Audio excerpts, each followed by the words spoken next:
Calpurnia! Everyone be quiet. Caesar is speaking. Calpurnia! Here I am, my lord. Stand directly in Antony's path when he runs the race. Antony, Yes, Caesar? don't forget while you're running, Antony, to touch Calpurnia. Our elders say that barren women who are touched during this holy race will be cured of their inability to have children. I will remember. When Caesar gives an order, it gets done. Who in the crowd is calling my name? I hear a voice, louder than all the music, crying, Caesar! Speak up. Caesar has turned to listen. Caesar! Beware of the Ides of March! Beware of the Ides of March! Who is that man? A fortune teller warned you to beware the 15th of March. He's just a dreamer. Let's ignore him and move on. Will you come watch the race? No, Please, I beg of you. I'm not in the mood for games. I don't have that energetic spirit that Antony has. Don't let me stop you from enjoying yourself, Cassius. I'll leave you. Brutus, I've noticed lately that you don't look at me with the same kindness and friendship you used to. You're being too cold and distant with a friend who loves you.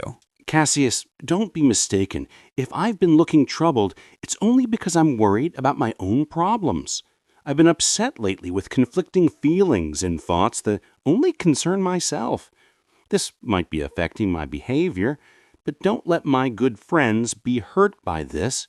And you're one of them, Cassius. Don't think my neglect means anything more than that poor Brutus, fighting with himself, forgets to show love to other people. Then, Brutus, I've misunderstood your feelings. Because of this, I've kept to myself some very important thoughts. Tell me, good Brutus, can you see your own face? No, Cassius.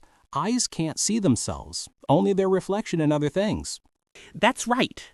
And it's very sad, Brutus, that you don't have mirrors that could show you your hidden worth, so you could see your own greatness. I've heard many of the most respected people in Rome, except the godlike Caesar, talking about Brutus and complaining under Caesar's oppression, wishing that noble Brutus could see his own worth. What dangers are you trying to lead me into, Cassius?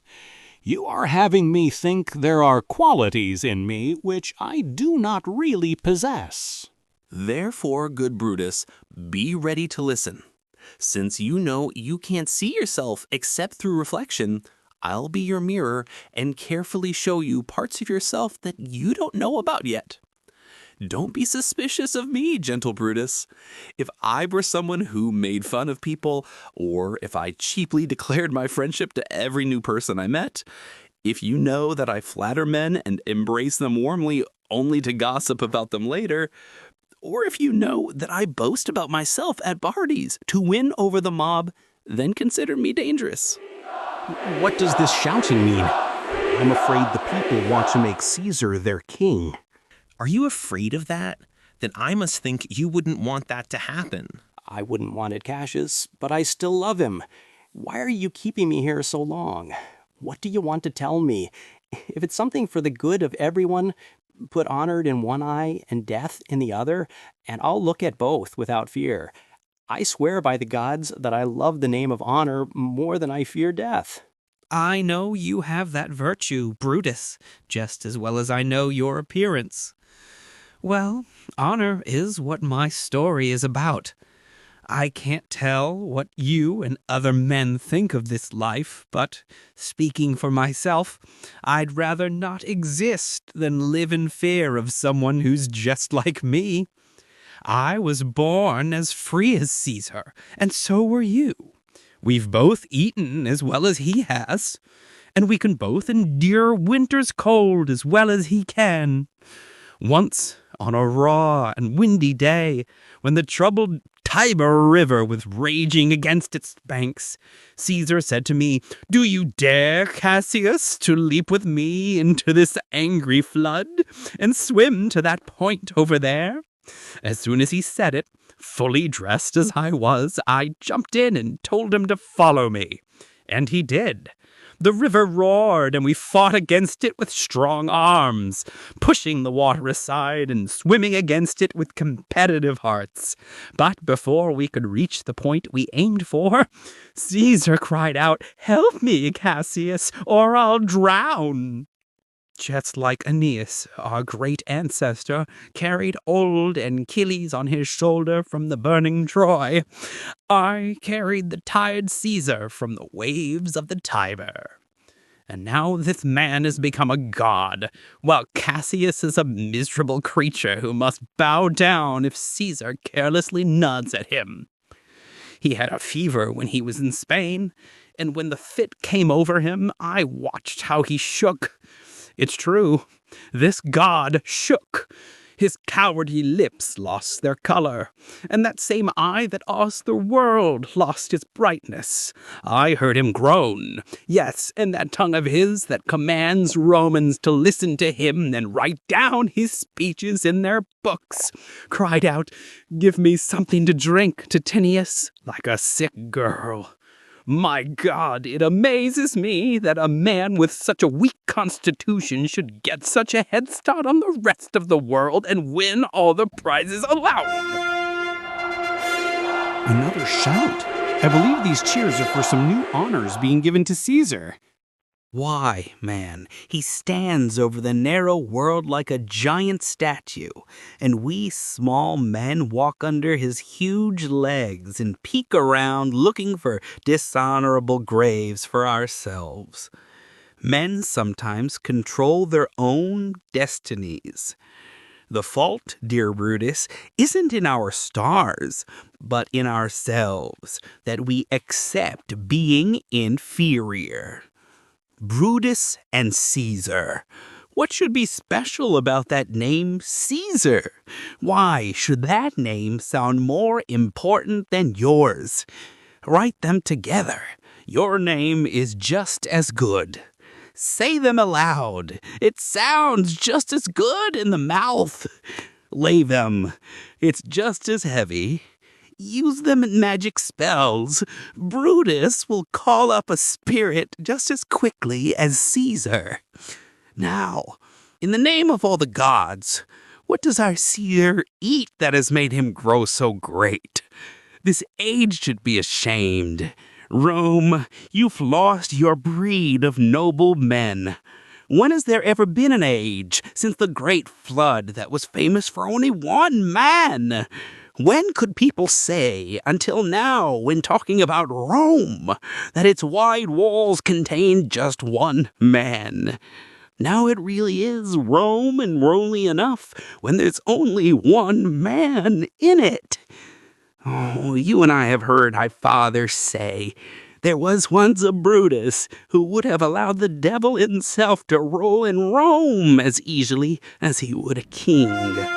I don't doubt that you love me. I have some idea of what you're trying to persuade me to do. I've been thinking about this, and about these times. I'll tell you my thoughts later. For now, I ask you, as a friend, not to try to convince me any further. I'll consider what you said, I'll listen patiently to whatever else you have to say, and I'll find the right time to hear and answer such important matters. Until then, my noble friend, think about this. Brutus would rather be a simple villager than call himself a citizen of Rome under the harsh conditions this time is likely to put us through. I'm glad my weak words have at least sparked this much of a response from Brutus. The games are over, and Caesar is coming back. As they pass by, grab Casca by the sleeve. He'll tell you, in his sour way, about anything important that happened today. I'll do that. But look, Cassius, Caesar's face shows anger, and everyone with him looks like they've been scolded. Calpurnia's face is pale, and Cicero's eyes are darting and fiery, just like we've seen them in the Capitol when senators argue with him. Casca will tell us what's wrong. Antony! Caesar? Let me have fat men around me, sleek-headed men who sleep well at night. That Cassius over there has a thin and hungry look. He thinks too much.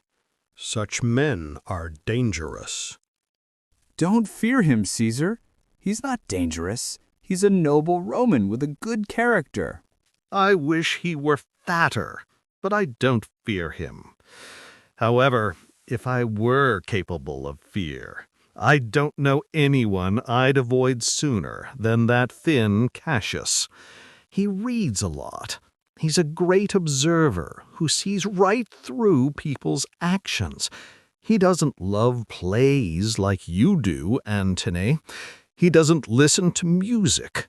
He rarely smiles, and when he does smile, it's as if he's mocking himself and scorning his spirit for being moved to smile at anything. Men like him are never comfortable while they see someone greater than themselves in power, and that's why they're very dangerous. I'd rather tell you what should be feared than what I fear, because I am always Caesar. Come to my right side. This here is death. And tell me truly what you think of him.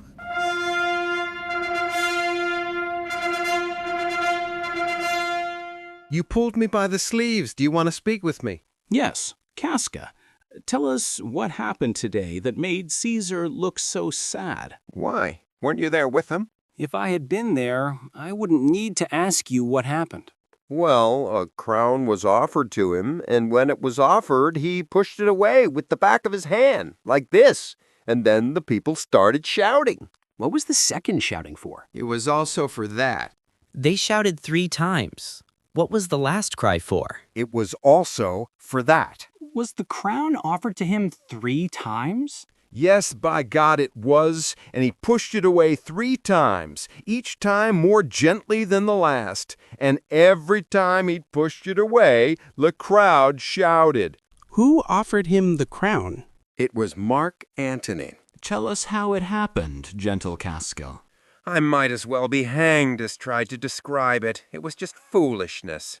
I didn't pay close attention. I saw Mark Antony offer him a crown. Well, it wasn't really a crown. It was one of those small crowns.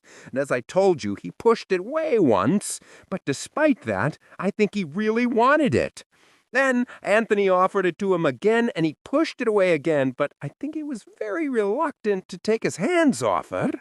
And then Antony offered it the 3rd time, and he pushed it away the 3rd time. But as he kept refusing it, the mob cheered and clapped their rough hands and threw up their sweaty caps and breathed out such terrible breath because Caesar refused the crown that it almost choked Caesar.